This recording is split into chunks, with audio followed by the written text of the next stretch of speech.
Bonjour, cet après-midi je vous parle en extérieur, dans mon jardin. Je profite du soleil, compte tenu des intempéries qui ont fait autant de dégâts le long du littoral, etc. Mais c'est un autre débat. Cet après-midi je vais vous parler de la baisse de popularité de François Hollande, baisse qui a comme inconvénient d'être relativement, malheureusement, assez régulière. Enfin, selon les chiffres. Alors, je tiens à préciser pas mal de choses sur le sujet. J'ai pour ma part toujours eu une très grande méfiance par rapport aux sondages en règle générale. Pourquoi ? Parce que, alors je ne suis pas en train de mettre en doute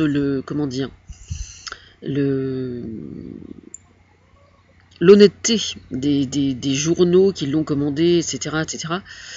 Mais, quoi qu'on en dise, selon les questions que vous allez poser et selon la façon dont ils vont être posés, ne serait-ce que la présentation du sondage en elle-même, vous conditionnez déjà la réponse.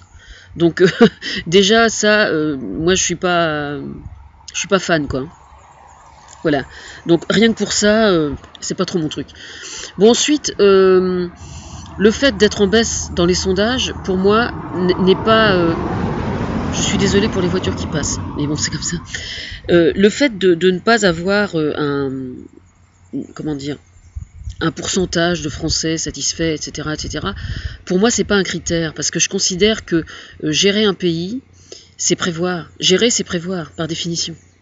Je veux dire, c'est pareil, enfin évidemment vous allez dire que je ramène toujours ça à la famille, mais bon, dans une famille, quand vous avez des parents qui élèvent des enfants, quelquefois ça arrive que ça barde un peu, et ça arrive que les enfants trouvent que les parents sont un petit peu chiants, ou sont pas conformes, pas conformes à ce qu'on veut, c'est assez souvent ça, hein, je veux dire, j'irai pas jusqu'à dire que c'est la bonne définition de parents, mais quasiment, quoi. Des parents qui sont fiables et sur lesquels on peut se reposer, ça arrive souvent que les parents disent oh. Donc, a priori, ça m'inquiète pas plus que ça que François Hollande ait une cote de popularité pas forcément extrêmement favorable. Je pense pas. À la limite, moi je pense que dans un État où le dirigeant ou le chef de l'État, je parle pas nécessairement de François Hollande ou d'un parti politique quelconque, mais en règle générale, un chef d'État qui aurait une cote de popularité franchement favorable, franchement, je trouverais ça profondément suspect, hein. Vraiment. Bah oui, parce que ça voudrait dire, parce que malheureusement, on sait que quand on fait un sondage auprès des gens, les gens se fient à leur degré de satisfaction par rapport à un ressenti récent, quoi, sans vraiment analyser quoi que ce soit. Donc voilà, là on a le cas flagrant, par exemple. Avec la baisse du pouvoir d'achat, moi je comprends très très bien que les classes moyennes ou que les classes défavorisées ou les pauvres soient révoltés ou qu'ils en puissent plus, qu'ils en aient marre. Ça, je peux parfaitement le comprendre. Mais bon, arrêtez. Moi, j'ai l'habitude. J'étais encore au marché de Pavilly ce matin. Je veux dire, quand on discute avec les gens et qu'on voit les gens qui sont vraiment pas contents après François Hollande, bon bah c'est des gens qui vont souvent, c'est des gens qui sont pas contents parce que il fut un temps où ils pouvaient placer beaucoup plus d'argent, où ils avaient un train de vie vachement confortable, très très très confortable. Et puis là maintenant, c'est seulement juste très confortable, quoi. Vous voyez ce que je veux dire? Alors moi, ça m'inquiète pas tellement, quoi. Je suis désolé, hein. Mais par les temps qui courent, il faut se serrer les coudes. Et bah oui, effectivement, il faut prendre le pognon où il se trouve, hein. Excusez-moi, hein, le jour où je serai riche, je serai bien contente de payer des impôts aussi. Enfin, je veux dire, on peut pas tout avoir, hein. Les gens qui payent énormément d'impôts, moi, ce que je leur dis, en fait, c'est que s'ils ont un brin de conscience politique, ils ont tous des neveux, des nièces, des enfants, une famille, des voisins autour d'eux qui sont dans le besoin, etc. Et puis, bon, ils trouvent bien normal qu'on puisse les aider, qu'ils puissent toucher des allocations, qu'ils puissent être pris en charge, etc. Et cet argent-là, il faut bien le trouver quelque part, il n'y a pas de secret, hein. Bah oui, je sais, c'est un peu dur à écouter, mais bon, c'est quand même la vérité, quoi, hein.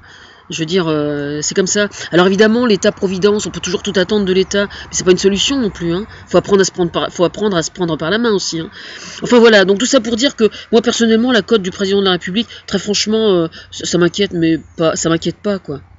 Moi, je suis son inspiratrice depuis quand même le début qu'il a été élu, et il n'y a pas, bon, hormis le fait que je sois toujours malheureusement encore sous tutelle et que ce soit pas encore débloqué, enfin ça progresse parce que mon expertise psychiatrique est arrivée sur le bureau du juge des tutelles, la dernière. Donc j'espère bien que ça va finir par se débloquer. Mais ce que je veux dire par là, c'est que c'est jamais arrivé, par exemple, que je souhaite vraiment quelque chose, que je me batte pour quelque chose qui soit à la base où on était parfaitement d'accord, ou en osmose, et que ça ne se soit pas fait. Ça a été retardé quelquefois, il y a plein de choses notamment que je lui ai transmis et qui n'ont jamais été exploitées, mais si elles ne l'ont pas été, c'est parce que ça n'est pas encore le moment. C'est tout, c'est pas par trahison vis-à-vis de moi, ou c'est pas par négligence vis-à-vis de moi.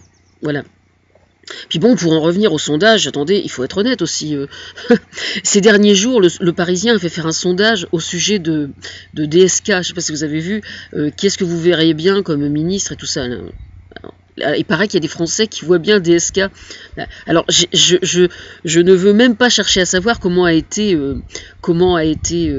bidouillé le sondage. Hein. Parce que la question n'a pas été « est-ce que vous souhaiteriez qu'il se représente hein ?» Ah non, non, non, surtout pas. Et moi, je peux vous dire que le sondage, moi, sur DSK, je le fais tous les jours.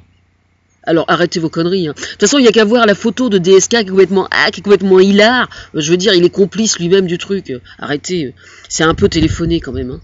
Bon, je sais d'autre part que de toute façon, il est suivi par un psy. Donc, je sais très bien que c'est complètement magouillé pour que je réagisse dessus, quoi.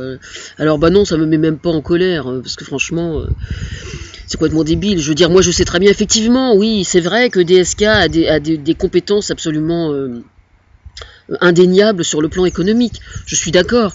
Mais enfin, bon, le problème, c'est que c'est bien d'avoir des compétences sur le plan économique, mais bon, si c'est au détriment d'une certaine part d'humanisme... moi, je considère que le féminisme, que la lutte contre la pédophilie, la criminalité sexuelle, etc., c'est une part entière, c'est une partie, c'est une des parties de l'humanisme. Donc, moi, je veux bien, mais si c'est pour mettre ces compétences d'économiste au service du pays, mais en négligeant complètement cette part de l'humanisme, moi, personnellement, non, je cautionne pas, je suis désolé. Hein. Mais s'il veut travailler en tant que bénévole, il n'y a pas de souci. Hein. Il n'y a pas de souci. Non, mais de toute façon, si jamais il veut se présenter quelque part, qu'il se présente. Hein. Moi, ça m'est égal. Hein. Je veux dire, je lui interdis pas de se présenter. Mais moi, je considère que quelqu'un qui a de telles valoches, il a rien à faire dans les sphères de l'État. Hein. Excusez-moi.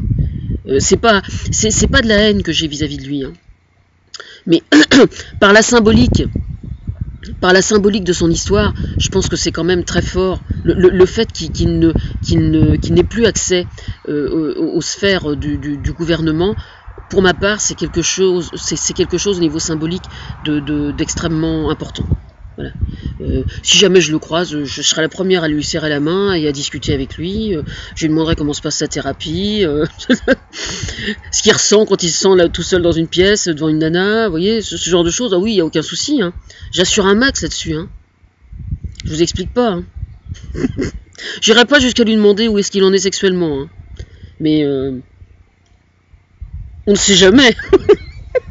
On ne sait jamais. Excusez-moi, mais c'est plus fort que moi. En repensant là au sondage, je pense très fort à Stéphane Guillon, à qui je fais un gros câlin avec sa femme. Bah oui. Non mais attendez, c'était à pisser de rire ce qu'il avait fait sur France Inter. Hein. Franchement, à pisser de rire. Qu'est-ce que j'avais rigolé. Qu'est-ce que j'avais rigolé.